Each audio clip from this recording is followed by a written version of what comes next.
ആകാശവാണി.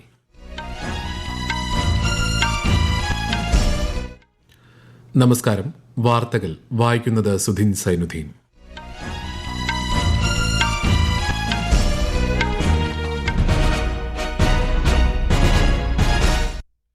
പ്രധാന വാർത്തകൾ. കാനഡയിൽ നടക്കുന്ന G7 ഉച്ചകോടിയിൽ പ്രധാനമന്ത്രി നരേന്ദ്രമോദി ഇന്ന് പങ്കെടുക്കും. സുപ്രധാന ആഗോള വിഷയങ്ങൾ ചർച്ചയാകും. ഇറാൻ ഇസ്രായേൽ സംഘർഷം അതിരൂക്ഷമായി തുടരുന്നു. സംഘർഷം അവസാനിപ്പിക്കാനുള്ള മാർഗങ്ങൾ തേടുന്നതായി US president Donald Trump. Ahmedabad വിമാനാപകടത്തിൽ DNA പരിശോധനയിലൂടെ ഇതുവരെ തിരിച്ചറിഞ്ഞത് 162 മൃതദേഹങ്ങൾ. ആവേശകരമായ കൊട്ടിക്കലാശത്തിനൊടുവിൽ നിലമ്പൂർ ഉപതെരഞ്ഞെടുപ്പിന്റെ പരസ്യപ്രചാരണം അവസാനിച്ചു. വോട്ടെടുപ്പ് മറ്റന്നാൾ. FIH ഹോക്കി പ്രോ ലീഗിൽ ഇന്ത്യ ഇന്ന് അർജന്റീനയെ നേരിടും. വാർത്തകൾ വിശദമായി. കാനഡയിൽ നടക്കുന്ന G7 ഉച്ചകോടിയിൽ പ്രധാനമന്ത്രി നരേന്ദ്രമോദി ഇന്ന് പങ്കെടുക്കും. സൈപ്രസ് പര്യടനം പൂർത്തിയാക്കി ഇന്ന് രാവിലെ കാനഡയിലെത്തിയ പ്രധാനമന്ത്രിക്ക് ഊഷ്മളമായ വരവേൽപ്പാണ് ലഭിച്ചത്. സുപ്രധാനമായ ആഗോള വിഷയങ്ങൾ G7 നേതാക്കളുമായി ചർച്ച ചെയ്യും. തുടർച്ചയായ 6ാം തവണയാണ് G7 ഉച്ചകോടിയിൽ ശ്രീ മോദി പങ്കെടുക്കുന്നത്. ആഗോളതലത്തിലെ സാമ്പത്തിക ഭൌമരാഷ്ട്രീയ വിഷയങ്ങൾ ഉച്ചകോടി ചർച്ച ചെയ്യും. US, UK, France, Germany, Italy, Japan, Canada എന്നീ രാജ്യങ്ങളുടെയും യൂറോപ്യൻ യൂണിയന്റെയും കൂട്ടായ്മയാണ് G7. ഇസ്രായേൽ ഇറാൻ സംഘർഷത്തിന്റെ പശ്ചാത്തലത്തിൽ സമാധാനത്തിനുള്ള ആഹ്വാനവുമായി G7 നേതാക്കൾ. ഇസ്രായേലിന് സ്വയം പ്രതിരോധിക്കാനുള്ള അവകാശമുണ്ടെങ്കിലും സംഘർഷങ്ങളിൽ സാധാരണക്കാർ ഇരയാകാതെ സംരക്ഷിക്കേണ്ടതുണ്ടെന്ന് നേതാക്കൾ സംയുക്ത പ്രസ്താവനയിൽ വ്യക്തമാക്കി. ആണവായുധം കൈവശം വയ്ക്കാൻ ഇറാനെ ഒരിക്കലും അനുവദിക്കരുതെന്ന ദീർഘകാല നിലപാടും G7 രാജ്യങ്ങൾ ആവർത്തിച്ചു. ഇറാൻ ഇസ്രായേൽ സംഘർഷത്തെ തുടർന്നുള്ള സ്ഥിതിഗതികൾ കണക്കിലെടുത്ത് G7 ഉച്ചകോടിയിൽ നിന്ന് അമേരിക്കൻ പ്രസിഡന്റ് ഡൊണാൾഡ് ട്രംപ് നേരത്തെ മടങ്ങി. പശ്ചിമേഷ്യയിലെ സംഘർഷം ലഘൂകരിക്കണമെന്ന ലോക നേതാക്കൾ സംയുക്ത പ്രസ്താവന പുറപ്പെടുവിച്ചതിന് തൊട്ടുപിന്നാലെയാണ് ട്രംപിന്റെ മടക്കം. ഇരു രാഷ്ട്രങ്ങളും തമ്മിലുള്ള സംഘർഷം അവസാനിപ്പിക്കാൻ മാർഗങ്ങൾ തേടുന്നതായി ട്രംപ് പറഞ്ഞു. സംഘർഷത്തിന് പരിപൂർണ അന്ത്യമാണ് ആഗ്രഹിക്കുന്നതെന്നും ട്രംപ് കൂട്ടിച്ചേർത്തു. ഇറാൻ ഇസ്രായേൽ സംഘർഷം 5ാം ദിവസവും അതിരൂക്ഷമായി തുടരുന്നു. ശക്തമായ വ്യോമാക്രമണങ്ങളിൽ ഇരുപക്ഷത്തും വലിയ നാശനഷ്ടങ്ങളാണ് ഉണ്ടായിട്ടുള്ളത്. ഇറാന്റെ സൈനിക കമാൻഡർ അലി ഷത്മാനിയെ വധിച്ചതായി ഇസ്രായേൽ സൈന്യം അവകാശപ്പെട്ടു. പടിഞ്ഞാറൻ ഇറാനിലെ സൈനിക ലക്ഷ്യങ്ങളെ ആക്രമിച്ചതായും സൈന്യം അറിയിച്ചു. അതേസമയം ഇസ്രായേൽ നഗരങ്ങളായ ടെൽ അവീവിലും ജെറുസലേമിലും ഇറാൻ മിസൈൽ ആക്രമണങ്ങൾ നടത്തി. ഇസ്രായേലിലെ സൈനിക ഇന്റലിജൻസ് കേന്ദ്രങ്ങൾക്ക് നേരെ ആക്രമണം നടത്തിയതായും ഇറാൻ അവകാശപ്പെട്ടു. ശക്തമായ മിസൈൽ ആക്രമണങ്ങളിൽ ഇതുവരെ ഇറാനിൽ 224 പേരും ഇസ്രായേലിൽ 24 പേരുമാണ് കൊല്ലപ്പെട്ടിട്ടുള്ളത്. സംഘർഷ സാഹചര്യം കണക്കിലെടുത്ത് ടെഹ്റാനിലെ ഇന്ത്യൻ വിദ്യാർത്ഥികളെ ഇന്ത്യൻ എംബസി നഗരത്തിൽ നിന്നും ഒഴിപ്പിച്ചു. യാത്രാ സൌകര്യം ലഭ്യമായ മറ്റ് താമസക്കാരോട് നഗരത്തിന് പുറത്തേക്ക് മാറാൻ വിദേശകാര്യ മന്ത്രാലയം നിർദ്ദേശം നൽകി. ഇറാനിലെ ഇന്ത്യക്കാരെ റോഡ് മാർഗം അർമേനിയയിൽ എത്തിക്കുന്നതിനുള്ള നടപടികളാണ് എംബസിയുടെ നേതൃത്വത്തിൽ പുരോഗമിക്കുന്നത്. ഇറാനിലെയും ഇസ്രയേലിലെയും കേരളീയർ സുരക്ഷിതരാണെന്ന് നോർക്ക റൂട്ട് CEO. ഇറാനിലുള്ള 12 മലയാളി വിദ്യാർത്ഥികളുടെയും ബിസിനസ് ആവശ്യത്തിന് ടെഹ്റാനിലേക്ക് പോയ സംഘത്തിന്റെയും വിവരങ്ങൾ ഇന്ത്യൻ എംബസിക്ക് കൈമാറിയതായും നോർക്ക അറിയിച്ചു. വികസിത ഭാരതം വെറും സ്വപ്നമല്ല, ശക്തമായ വിജ്ഞാന സമ്പദ് വ്യവസ്ഥയാൽ പ്രവർത്തിക്കുന്ന രാജ്യത്തിന്റെ ലക്ഷ്യസ്ഥാനമാണെന്ന് ഉപരാഷ്ട്രപതി ജഗദീപ് ധൻകർ. പോണ്ടിച്ചേരി സർവകലാശാലയിലെ വിദ്യാർത്ഥികളോടും അധ്യാപകരുമായി സംവദിക്കുകയായിരുന്നു അദ്ദേഹം. വികസിത ഭാരതത്തിലേക്ക് രാജ്യത്തെ നയിക്കുന്നതിൽ യുവാക്കൾക്കും വിദ്യാർത്ഥികൾക്കും നിർണായക പങ്കാണുള്ളതെന്ന് ഉപരാഷ്ട്രപതി പറഞ്ഞു. രാജ്യത്തെ ഏറ്റവും വലിയ മൾട്ടി മോഡൽ കാർഗോ ടെർമിനൽ ഹരിയാനയിലെ മനേസറിൽ കേന്ദ്ര റെയിൽവേ മന്ത്രി അശ്വിനി വൈഷ്ണവ് ഉദ്ഘാടനം ചെയ്തു. 45 ഏക്കറിൽ വ്യാപിച്ചു കിടക്കുന്ന കാർഗോ ടെർമിനലിന് 4,50,000 വാഹനങ്ങളെ വഹിക്കാൻ ശേഷിയുണ്ട്. 108 മൾട്ടി മോഡൽ കാർഗോ ടെർമിനലുകൾ തയ്യാറായി കഴിഞ്ഞതായും ഇവ എത്രയും വേഗം പ്രവർത്തനക്ഷമമാകുമെന്നും ശ്രീ അശ്വിനി വൈഷ്ണവ് അറിയിച്ചു. 2021 കൊണ്ടുവന്ന പരിഷ്കരണങ്ങളിലൂടെയാണ് വളരെ കുറഞ്ഞ കാലയളവിൽ ഈ ലക്ഷ്യം നേടാൻ സർക്കാരിന് സാധിച്ചതെന്നും അദ്ദേഹം പറഞ്ഞു. 2021 में करीब दिसंबर के महीने में रिफॉर्म्स किए गए और पूरे प्रोसेस को इतना सिंप्लीफाई किया कि आज इतने शॉर्ट टाइम फ्रेम में 108 मल्टी मॉडल कार्गो टर्मिनल बन के रेडी हो चुके हैं. और आज जिस टर्मिनल में हम लोग हैं वो वन ऑफ द लार्जेस्ट है. 45 एकड़ जमीन में बना है और करीब 4.5 लाख कार को यहाँ से कैरी करने की कैपेसिटी है.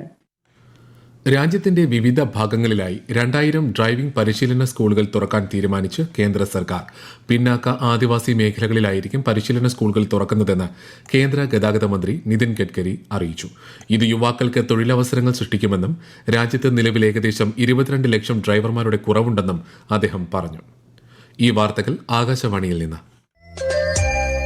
ആകാശവാണി വാർത്തകളും വാർത്താ അധിഷ്ഠിത പരിപാടികളും all India radio news Thiruvananthapuram YouTube ചാനലിലും @all India radio news Thiruvananthapuram Facebook പേജിലും AIR ന്യൂസ് _തിരുവനന്തപുരം ഇൻസ്റ്റഗ്രാം അക്കൌണ്ടിലും @AIR ന്യൂസ് _TVM X ഹാൻഡിലും ലഭ്യമാണ്.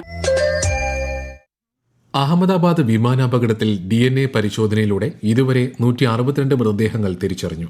ഗുജറാത്ത് ആഭ്യന്തര സഹമന്ത്രി സമൂഹമാധ്യമത്തിൽ അറിയിച്ചതാണ് ഇക്കാര്യം. കേന്ദ്ര ഏജൻസികളുമായി ചേർന്ന് സംസ്ഥാന സർക്കാർ ഫോറൻസിക്സ് നിയമ നടപടികൾ പൂർത്തിയാക്കി വരികയാണെന്നും അദ്ദേഹം അറിയിച്ചു. അതേസമയം എയർ ഇന്ത്യയുടെ ഇന്നത്തെ ലണ്ടൻ അഹമ്മദാബാദ് വിമാനം റദ്ദാക്കി. വ്യോമപരിധിയിലെ നിയന്ത്രണങ്ങളും അധിക ജാഗ്രതാ പരിശോധനകളും കാരണം വിമാനം ലഭ്യമാകാത്തതുകൊണ്ടാണ് സർവീസ് റദ്ദാക്കിയതെന്ന് റിപ്പോർട്ടുണ്ട്. പ്രകൃതി വിഭവങ്ങൾ ഉപയോഗപ്പെടുത്തുന്നതിനൊപ്പം അവയെ സംരക്ഷിക്കുന്നതിനും ശ്രദ്ധ നൽകണമെന്ന് കേന്ദ്രമന്ത്രി ഭൂപേന്ദ്ര യാദവ്. മരുഭൂവൽക്കരണവും വരൾച്ചയും പ്രതിരോധിക്കുന്നതിനായുള്ള ലോക ദിനത്തോടനുബന്ധിച്ച് ജോധ്പൂരിൽ സംഘടിപ്പിച്ച ദേശീയ ശില്പശാലയിൽ പങ്കെടുക്കുകയായിരുന്നു അദ്ദേഹം. ഭൂമിയുടെ സംരക്ഷണത്തിന് കീടനാശിനികളുടെ ഉപഭോഗം കുറയ്ക്കണമെന്നും ശ്രീ ഭൂപേന്ദ്ര യാദവ് പറഞ്ഞു. फूड चेन के लिए, अपनी मेडिसिन के लिए, अपने एनर्जी रिसोर्स के लिए, अपने ऑयल के सप्लाई के लिए और अपनी कॉस्मेटिक के लिए जब इतने नेचर के ऊपर हम डिपेंड हैं तो हम नेचर के साथ बैलेंस करके क्यों नहीं जी सकते. धरती को अगर बचाना है तो सबसे पहले इसके टेम्परेचर को मेंटेन किया जाए, वैकल्पिक ऊर्जा की ओर जाए, ग्रीन ऊर्जा की ओर जाया जाए, रिन्यूएबल की ओर जाया जाए. ഏക് പേഡ് മാ കെ നാം യജ്ഞത്തിൽ പങ്കെടുക്കുന്നതിന് എല്ലാവരും മുന്നോട്ട് വരണമെന്നും കേന്ദ്രമന്ത്രി അഭ്യർത്ഥിച്ചു. നിലമ്പൂർ ഉപതെരഞ്ഞെടുപ്പിന്റെ പരസ്യപ്രചാരണം പൂർത്തിയായി. മഴയെ നിഷ്പ്രഭമാക്കി ആവേശകരമായ കൊട്ടിക്കലാശത്തിനാണ് മണ്ഡലം ഇന്ന് സാക്ഷ്യം വഹിച്ചത്. നാളെ നിശബ്ദ പ്രചാരണമാണ് നടക്കുക. മറ്റന്നാളാണ് വോട്ടെടുപ്പ്.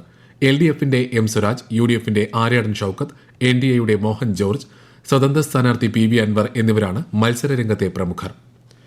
FIH ഹോക്കി പ്രോ ലീഗിൽ ഇന്ത്യ ഇന്ന് അർജന്റീനയെ നേരിടും. രാത്രി 8 മണിക്ക് ലണ്ടനിലാണ് മത്സരം. ഓസ്ട്രേലിയയെ പരാജയപ്പെടുത്തിയ ആത്മവിശ്വാസത്തിലാണ് ഇന്ത്യ ലോക 2ാം നമ്പർ ടീമായ അർജന്റീനയെ നേരിടാനിറങ്ങുന്നത്. നിലവിൽ 9 പോയിന്റുമായി ഇന്ത്യ 7ാം സ്ഥാനത്താണ്. ICC വനിതാ ഏകദിന ബാറ്റിംഗ് റാങ്കിങ്ങിൽ 1ാം സ്ഥാനം തിരിച്ചുപിടിച്ച് ഇന്ത്യയുടെ സ്മൃതി മന്ദാന. ദക്ഷിണാഫ്രിക്കയുടെ ലോറ വോൾവാർഡിനെ മറികടന്നാണ് 2019 ശേഷം ആദ്യമായി സ്മൃതി പട്ടികയിൽ ഒന്നാമതെത്തിയത്. അപകട സാഹചര്യങ്ങളിലെ ദുരന്ത പ്രതികരണ സേനകളുടെ പ്രവർത്തന മികവ് വർദ്ധിപ്പിക്കേണ്ടത് അനിവാര്യമാണെന്ന് പ്രധാനമന്ത്രിയുടെ പ്രിൻസിപ്പൽ സെക്രട്ടറി PK മിശ്ര. ദുരന്ത പ്രതികരണ സേനകളെ ശാക്തീകരിക്കുന്നതിൽ സംസ്ഥാനങ്ങളും കേന്ദ്രഭരണ പ്രദേശങ്ങളും ശ്രദ്ധ കേന്ദ്രീകരിക്കണമെന്ന് അദ്ദേഹം പറഞ്ഞു. ന്യൂഡൽഹിയിൽ സംഘടിപ്പിച്ച സംസ്ഥാനങ്ങളുടെയും കേന്ദ്രഭരണ പ്രദേശങ്ങളുടെയും ദുരിതാശ്വാസ കമ്മീഷണർമാരുടെയും സംസ്ഥാന ദുരന്ത പ്രതികരണ സേനകളുടെയും വാർഷിക സമ്മേളനത്തിന്റെ സമാപന പരിപാടിയിൽ സംസാരിക്കുകയായിരുന്നു PK മിശ്ര. ജൂൺ 21 അന്താരാഷ്ട്ര യോഗാ ദിനത്തോടനുബന്ധിച്ച് ഭൂമിക്കും ഏകാരോഗ്യത്തിനും യോഗ എന്ന പ്രമേയത്തിൽ രാജ്യത്തുടനീളം 1 ലക്ഷത്തിലധികം യോഗാ പരിപാടികൾ ആയുഷ് മന്ത്രാലയത്തിന്റെ നേതൃത്വത്തിൽ സംഘടിപ്പിക്കും. 21 രാവിലെ 6:30 മുതൽ 7:40 വരെയായിരിക്കും പരിപാടികൾ. ആന്ധ്രാപ്രദേശിലെ വിശാഖപട്ടണത്ത് സംഘടിപ്പിക്കുന്ന പ്രധാന പരിപാടിയിൽ പ്രധാനമന്ത്രി നരേന്ദ്രമോദി പങ്കെടുക്കും. രാജ്യത്തെ ഓഹരി വിപണികളിൽ നഷ്ടം. സെൻസെക്സ് 213 പോയിന്റ് ഇടിഞ്ഞ് 81,583-ലും നിഫ്റ്റി 93 പോയിന്റ് നഷ്ടത്തിൽ 24,853-ലും വ്യാപാരം അവസാനിപ്പിച്ചു. സ്വർണ്ണവില കുറഞ്ഞു. പവന് 840 രൂപ കുറഞ്ഞ് 73,600 രൂപയും ഗ്രാമിന് 9,200 രൂപയുമാണ് ഇന്നത്തെ വില. കരസേനാ മേധാവി ജനറൽ ഉപേന്ദ്ര ദ്വിവേദി മുൻ കരസേനാ മേധാവിമാരുമായും ആശയവിനിമയം നടത്തുന്ന 2 ദിവസത്തെ ചീഫ്സ് ചിന്തൻ പരിപാടിക്ക് ഡൽഹിയിൽ തുടക്കമായി. മുൻ മേധാവിമാരുടെ പരിചയസമ്പത്ത് ഉപയോഗപ്പെടുത്തുകയാണ് പരിപാടിയുടെ ലക്ഷ്യം. കരസേനയുടെ നവീകരണത്തിനായി ഈ അറിവുകൾ ഏറെ പ്രയോജനപ്പെടുമെന്ന് കരസേനാ മേധാവി ജനറൽ ഉപേന്ദ്ര ദ്വിവേദി പറഞ്ഞു. പ്രധാന വാർത്തകൾ വീണ്ടും. കാനഡയിൽ നടക്കുന്ന G7 ഉച്ചകോടിയിൽ പ്രധാനമന്ത്രി നരേന്ദ്രമോദി ഇന്ന് പങ്കെടുക്കും. സുപ്രധാന ആഗോള വിഷയങ്ങൾ ചർച്ചയാകും. ഇറാൻ ഇസ്രായേൽ സംഘർഷം അതിരൂക്ഷമായി തുടരുന്നു. സംഘർഷം അവസാനിപ്പിക്കാനുള്ള മാർഗങ്ങൾ തേടുന്നതായി US president Donald Trump. Ahmedabad വിമാനാപകടത്തിൽ DNA പരിശോധനയിലൂടെ ഇതുവരെ തിരിച്ചറിഞ്ഞത് 162 മൃതദേഹങ്ങൾ. ആവേശകരമായ കൊട്ടിക്കലാശത്തിനൊടുവിൽ നിലമ്പൂർ ഉപതെരഞ്ഞെടുപ്പിന്റെ പരസ്യപ്രചാരണം അവസാനിച്ചു. വോട്ടെടുപ്പ് മറ്റന്നാൾ. FIH ഹോക്കി പ്രോ ലീഗിൽ ഇന്ത്യ ഇന്ന് അർജന്റീനയെ നേരിടും. വാർത്തകൾ കഴിഞ്ഞു. അടുത്ത വാർത്താ പ്രക്ഷേപണം 8:35.